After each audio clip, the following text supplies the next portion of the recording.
Champions ট্রফিতে পাকিস্তান আর বাংলাদেশের বিরুদ্ধে ফেভারিট হিসেবে নেমেছিল ভারত। প্রত্যাশা মতোই ফল হয়েছে। তবে আসল পরীক্ষা ছিল নিউজিল্যান্ডের বিরুদ্ধে। ভারতের ঘরের মাটিতে যারা টেস্টে ভারতকেই অপদস্থ করেছে, তাদের বিরুদ্ধে কি ওয়ানডে ম্যাচে জ্বলে উঠতে পারবে টিম ইন্ডিয়া? পারবে শীর্ষ থেকে গ্রুপ পর্বে শেষ করতে? উত্তরটা হলো হ্যাঁ। টস না জিতলেও, স্কোরবোর্ডের প্রচুর রান না থাকলেও রোহিত শর্মা পারলেন জয়ের হ্যাট্রিক করতে। আবারও বোঝালেন কোনো একজনের উপর নির্ভরশীল নয় দল। টিম গেমেই সম্ভব হলো কিউই বধ। রবিবার দিন লড়াইটা ছিল মূলত ভারতের ব্যাটিং বনাম কিউই স্পিনের। তবে যাবতীয় সমীকরণ বদলে দিল ম্যাথিউ হেনরির কাছে। তার বিধ্বংসী পেসে রীতিমতো বেসামাল হয়ে পড়ল ভারতীয় টপ অর্ডাররা। জেমিসনের বলে শুরুতে আউট হন রোহিত। এরপরে গিল ও কোহলিকে দ্রুত প্যাভিলিয়নে ফিরিয়ে দেওয়ার জোর ধাক্কা দেন হেনরি।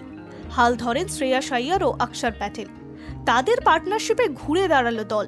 চাপের মুহূর্তে মাথা ঠান্ডা রেখে ৭৯ রান করেন শ্রেয়াস, হাঁকান ৪-৪ ও জোড়া ছক্কা। আর ভারতকে লড়াইয়ের মতো জায়গায় পৌঁছে দেয় হার্দিক পান্ডিয়ার লড়াকু ইনিংস।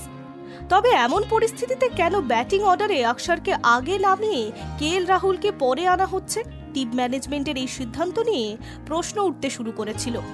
যদিও অক্ষরের স্কোরবোর্ড ৪২ রানে যোগ করায় এই আলোচনা হয়তো বিশেষ গায়ে মাখেননি রোহিতরা। রোহিত, বিরাট, গিলদের ব্যর্থতার দিনে ভরসা দিল শ্রেয়াস, অক্ষর ও হার্দিকের চওড়া ব্যাট। আর এখানেই দল বুঝিয়ে দিল বিশ্বের ১ নম্বর ভারতকে রোখা সম্ভব নয়। বোলিং বিভাগের ক্ষেত্র বিষয়টা একই রকম।